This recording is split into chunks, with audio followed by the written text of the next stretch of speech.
subjek ibadah pada hari Selasa bertarikh 22 hari bulan 6 2021 bersama Ustazah Najat. Okey, insya-Allah kita dah tahu apa maksud solat. Kita dah tahu maksud solat dari segi bahasa ialah doa, dari segi istilah ialah perkataan dan perbuatan yang dimulai dengan takbiratul ihram dan disudahi dengan salam. Itu dari segi maksud solat. Okey, untuk hari ini kita akan sentuh berkenaan dengan rukun solat. Okey, untuk pengetahuan semua, rukun solat terbahagi kepada 3, iaitu yang pertama qalbi, iaitu hati. Rukun solat yang pertama ialah qalbi, iaitu hati. Yang kedua qauli, qaf waw lam ya, iaitu perkataan ataupun bacaan. Untuk memudahkan anak-anak, Ustazah buat simbol mulut untuk memudahkan anak-anak memahami. Jika ada simbol mulut, itu bermaksud rukun solat tersebut adalah rukun solat qauli, iaitu bacaan ataupun perkataan. Dan yang ketiga ialah fi'li. Fi'li bermakna, fi'li bermaksud perbuatan ataupun perlakuan. Jadi di slide kita nanti, jika anak-anak nampak tangan yang melambai-lambai itu bermaksud rukun solat tersebut adalah rukun solat fi'li. Okey. Rukun solat yang pertama, rukun solat ada 13 yang wajib kita tahu. Yang pertama ialah berdiri betul bagi yang mampu. Berdiri betul bagi yang mampu adalah rukun solat fi'li, iaitu rukun solat perbuatan. Bagi yang mampu, kita kena berdiri betul. Tapi kalau tak mampu berdiri, maka boleh menunaikan solat secara duduk atau baring mengikut kesesuaian dan keadaan orang tersebut. Bermaksud, kalaulah contoh kamu tengah main bola, tiba-tiba kamu main bola, kawan tersepok kaki kamu. Lepas tu kamu injured, kamu sakit. Jadi kamu balik rumah nak sembahyang maghrib, kamu tak boleh berdiri dengan betul. Sebab bila kamu berdiri, kaki kamu sakit. Maka dalam keadaan tersebut, bolehlah kamu solat dalam keadaan duduk. Tapi untuk yang awal, kalau kamu boleh kamu takbiratul ihram dalam keadaan berdiri, Allahu Akbar, kamu boleh berdiri, maka kamu berdiri. Lepas tu kalau tak tahan sakit, baru kamu duduk. Okey, faham? Tapi kalau kamu tak mampu nak berdiri betul-betul masa awal-awal sekali, kamu memang sakit, memang tak boleh berdiri, memang macam jalan saja, nak pergi mana-mana pun kena papah. Okey, maka dari situ kamu bolehlah solat dari awal sekali takbiratul ihram pun kamu dah duduk. Okey. Okey, niat merupakan lafaz yang bertujuan untuk mendatangkan keyakinan dalam hati. Niat yang sebenar adalah secara batin. Niat yang sebenar tu adalah secara batin. Yang kamu dah baca kat ukuat dekat bawah, usolli fardu zuhri arba'a raka'atin adaan lillahi ta'ala. Yang kamu dah baca kat dewan ramai-ramai tu, tu lafaz dia, kamu cakap kan. Tapi yang sebenarnya adalah kamu nak niat tu masa kamu takbiratul ihram. Allahu Akbar, masa kamu nak Allahu Akbar tu dalam hati, serentak dengan kamu nak Allahu Akbar tu dalam hati kamu kena saja aku solat fardu zuhur 4 rakaat tu kerana Allah Ta'ala. Begitu. Sebab tu niat ini adalah rukun qalbi, iaitu rukun hati. Rukun yang diucapkan di dalam hati. Dia bukan rukun yang kita cakap secara kita cakap. Ada rukun yang rukun qauli, iaitu perkataan yang kita kena cakap. Sekali kita akan nampak rukun qauli. Okey, rukun ketiga adalah takbiratul ihram. Rukun takbiratul ihram ni lah yang tadi saya kata rukun qauli, iaitu rukun perkataan ataupun bacaan. Bermakna kita baca, kita sebut. Masa kita doa angkat takbir tu, tahu doa angkat takbir? Yang tangan kita letak dekat bawah telinga tu, tangan kat ketek bawah telinga tu, yang kita sebut Allahu Akbar.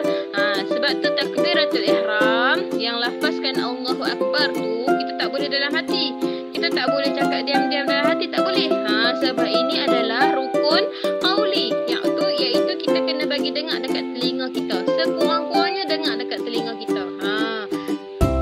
Kalau kita jadi imam, janganlah bagi dengar dekat telinga kita saja, kenalah bagi dengar dekat makmum sama. Tapi kalau kita semayang sendiri, masa nak angkat takbir tu, kita kena bagi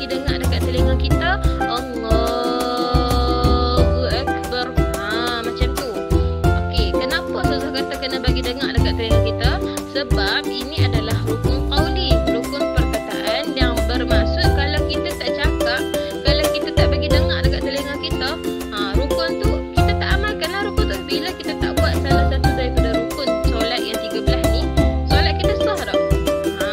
Maka solat kita tak sah lah. Sebab tu rukun solat iaitu yang ketiga takbiratul ihram, yang mana kalau rukun solat tu ada rukun qauli, rukun perkataan, percakapan, kita kena cakap. Sekurang-kurangnya bagi telinga kita dengar.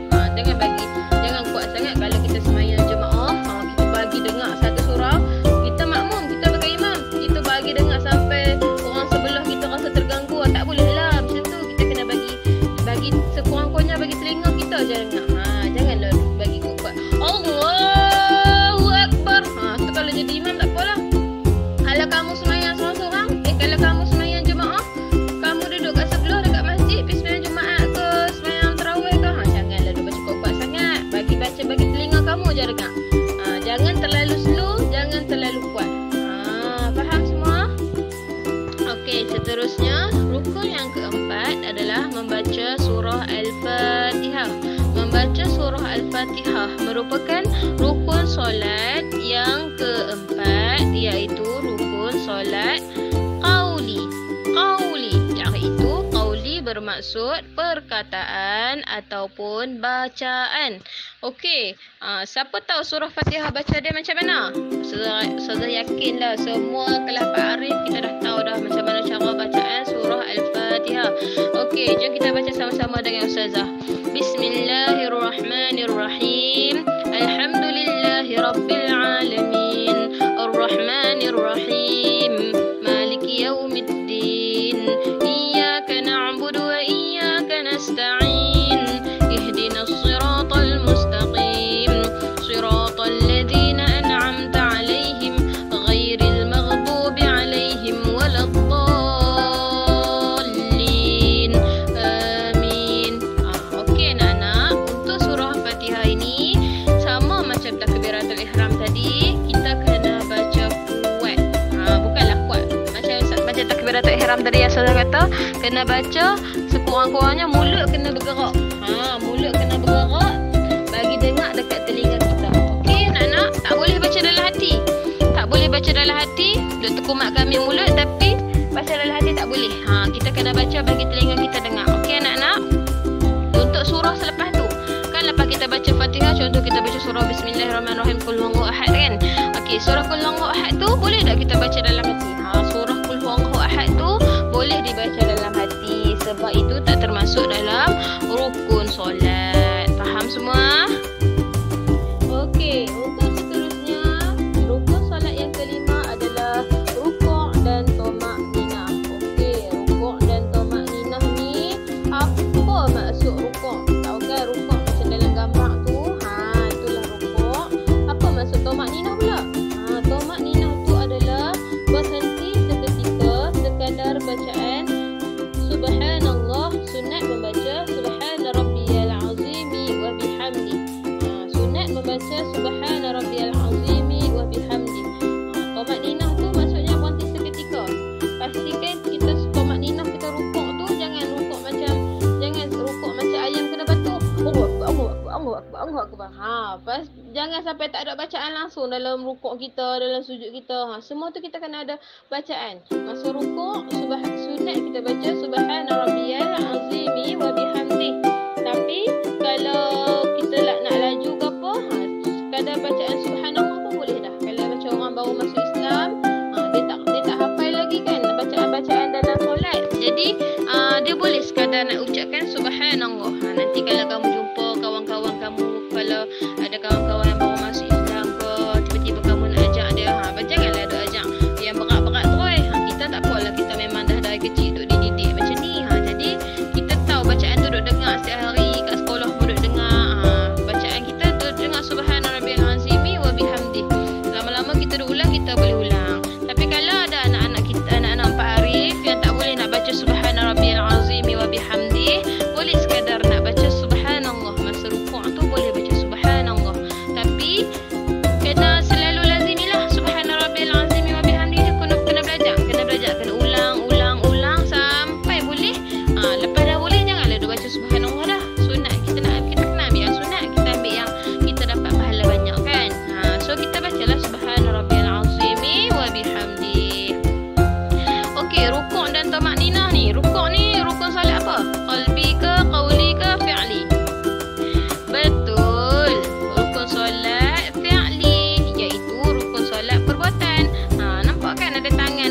lambai tu.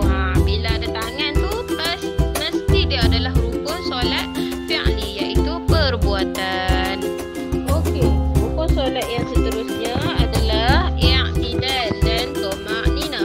Tuma'ninah ni kamu akan jumpa dalam 4 kali lagi. Sebab apa dia sebut tuma'ninah ni? Tuma'ninah ni maksud berhenti seketika untuk bacaan.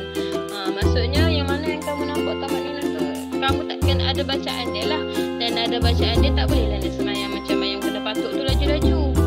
Semayang biar kita nampak kita punya kesopanan dan kesusilaan dalam solat.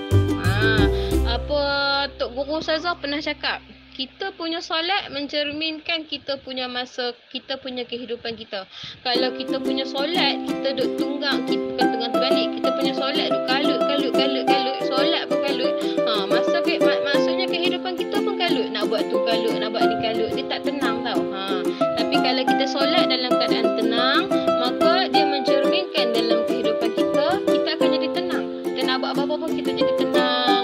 Allah bagi masa yang cukup dekat kita. Sebab kita jaga solat kita. Kita solat elok-elok. Sebab tu sebenarnya kita solat elok-elok.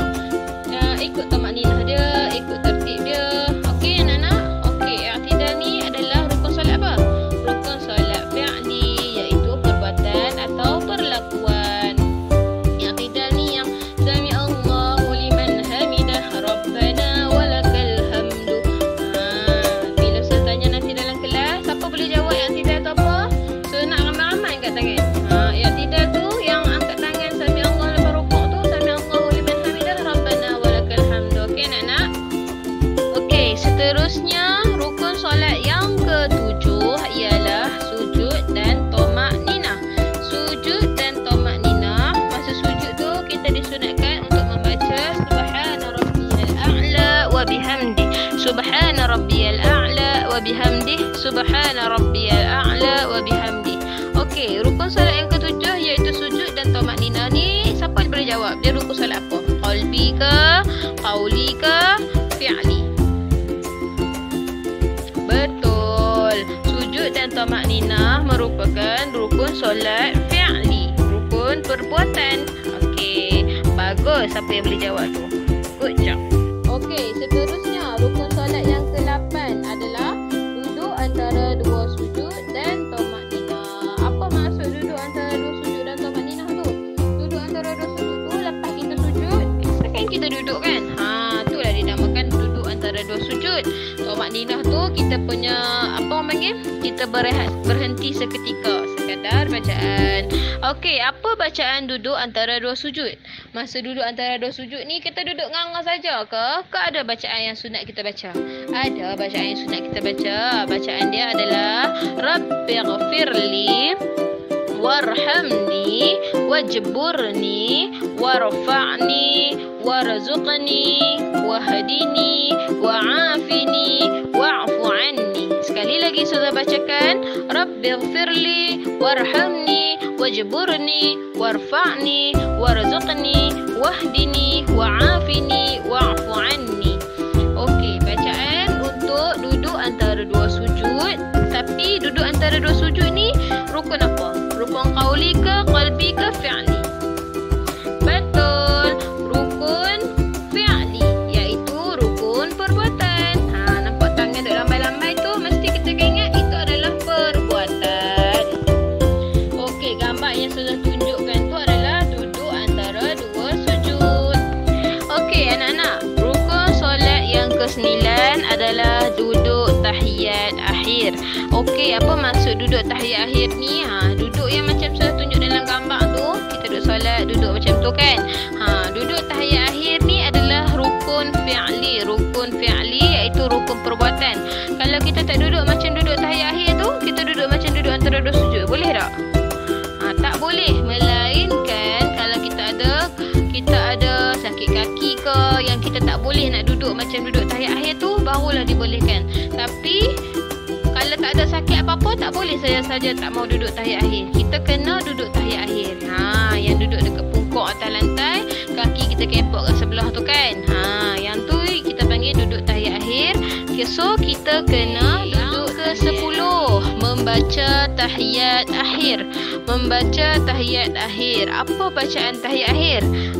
Baca tahiyat akhir. At-tahiyatul mubarakatus salawatut tayyibatu lillah. Assalamu alayka ayyuhan nabiy wa rahmatullahi wa barakatuh. Assalamu alayna wa ala ibadillahi salihin. Asyhadu an la ilaha illallah wa asyhadu anna Muhammadar Rasulullah. Okey, bacaan tahiyat akhir yang Rasulullah bacakan tadi wajib dibaca. Dia adalah rukun qauli. Maksudnya kita kena baca bagi dengar dekat telinga kita. Mulut kita kena bergerak. Okey, baca tahiyat akhir ni wajib dibaca. Boleh tak kalau kita duduk tahiyat akhir tiba-tiba kita terus bagi salam? Tak boleh. Kita kena baca dulu tahiyat akhir, baca selawat, baru boleh bagi salam. Baru sah solat kita. Selawat ke atas Nabi dalam tahiyat akhir. Kita dah sampai rukun ke-11 dah ni. Sat je. Tengok-tengok dah rukun ke-11 dah. Rukun ke-11 dalam solat ialah selawat ke atas Nabi dalam tahiyat akhir. Apa selawat ke atas Nabi tu? Tengok gambar Rasulullah bagi tu. Allahumma salli ala sayyidina Muhammad wa ala ali sayyidina Muhammad kama sallaita ala Ibrahim wa ala ali sayyidina Ibrahim wa barik ala sayyidina Muhammad wa ala ali sayyidina Muhammad kama barakta ala sayyidina Ibrahim wa ala ali sayyidina Ibrahim fil alamin innaka Hamidum Majid. Selawat ke atas Nabi yang tu yang kita selalu baca dalam solat kan. Tapi sekurang-kurangnya tu yang kita selalu baca tu kita amalkanlah yang tu dalam solat kita. Okey anak-anak. Tadi yang selawat ke atas Nabi tadi sudah lupa nak maklumkan. Selawat ke atas Nabi tadi adalah rukun qauli. Selawat atas Nabi tadi rukun qauli. Maksudnya kita kena cakap bagi mulut kita gerak lah, bagi telinga kita dengar. Okey, yang seterusnya adalah rukun solat yang ke-12. Nak habis dah ni. Rukun solat yang ke-12 adalah salam pertama. Salam pertama. Kita bagi salam kan 2 kali. Assalamualaikum warahmatullahi. Assalamualaikum warahmatullahi. Yang salam pertama tu yang wajib. Maksudnya kalau contoh kita bagi salam pertama, Assalamualaikum warahmatullahi. Kita terkentut. Sah dah solat kita? Ya sah solat kita. Sebab kita dah habis salam pertama kita tu dah. Okey, kalau sebab kita habis baca tahiyat fil alamin innaka Hamidum Majid, tiba-tiba kita terkentut. Sah dah solat kita? Tak sah lah, terbatal lah solat kita sebab kita tak sempat nak bagi salam lagi. Okey? Okey, salam pertama ni adalah rukun apa anak-anak? Siapa tahu? 1, 2, 3. Ya, betul. Salam pertama adalah rukun qauli, iaitu rukun perkataan ataupun rukun bacaan. Macam mana nak bagi salam? Assalamualaikum warahmatullahi. Assalamualaikum warahmatullahi. Macam tu. Ingatkan cara Ustazah ajar itu bagi salam, kita tak payah duk angguk-angguk kepala, okey? Kalau jangan angguk-angguk kepala. Kepala kita berhenti je. Angkat kepala. Assalamualaikum warahmatullahi. Pusing balik ke tengah, jangan angguk-angguk. Terus berhenti sekejap, lepas tu bagi salam belah kiri pula. Okey? Tu cara yang betul yang Ustazah ajar kat kamu hari ni. Rukun terakhir ialah rukun yang ke-13. Bermaksud rukun dah habis dah salat kita. Tapi ingatkan bagi salam tu dah habis dah rukun. Tak. Rukun yang terakhir adalah rukun tertib. Tertib. Apa maksud tertib ni anak-anak? Ada ke tertib dalam solat ni? Ada ke tertib ni maksudnya nak kena buat apa? Nak kena berdiri ke? Nak kena duduk ke? Nak kena buat apa? Bukan. Tertib ni adalah mengikut urutan yang betul. Mengikut urutan yang betul, iaitu mendahulukan yang dahulu dan mengemudiankan yang kemudian. Maksudnya janganlah kita rukuk dulu baru kita sujud. Janganlah kita sujud dulu baru rukuk. Ikut urutan lah. Mula-mula takbiratul ihram, lepas tu baca Fatihah, lepas tu rukuk, lepas tu yang tidak, lepas tu sujud. Tak bolehlah kita terbalikkan urutan-urutan yang ada tadi. Rukun ke-12 kita pitak rukun nombor 1. Bagi salam dulu. Bagi salam baru kita angkat takbiratul ihram. Tak boleh. Sebab tu kita tak, kalau kita buat macam tu tak salah solat kita.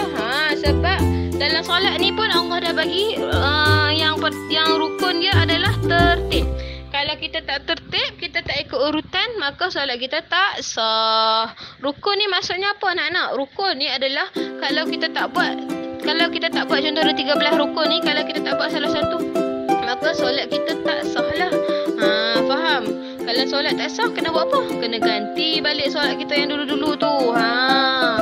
So, pastikan semua 13 rukun ni kamu lakukan dengan betul dan lakukan dengan tertib. Sebab tu tertib ni dia buat tadi perbuatan, ditunjukkan buat tertib ni adalah rukun perbuatan. Kalau dalam exam ada juga selalu juga soalan dia tanya macam ni. Dia tanya, okey, berdiri betul bagi yang mampu. Tu rukun apa? Rukun qauli ke fi'li ke qalbi? Kita kena jawablah rukun fi'li. Sebab dia berdiri dan kita dah belajar rukun berdiri dia adalah rukun fi'li. Okey anak-anak, itu saja pembentangan Ustazah pada hari ini. Ustazah harap kamu semua faham, dan kalau kamu ada sebarang masalah, jangan lupa WhatsApp Ustazah, PM Ustazah, tanya soalan.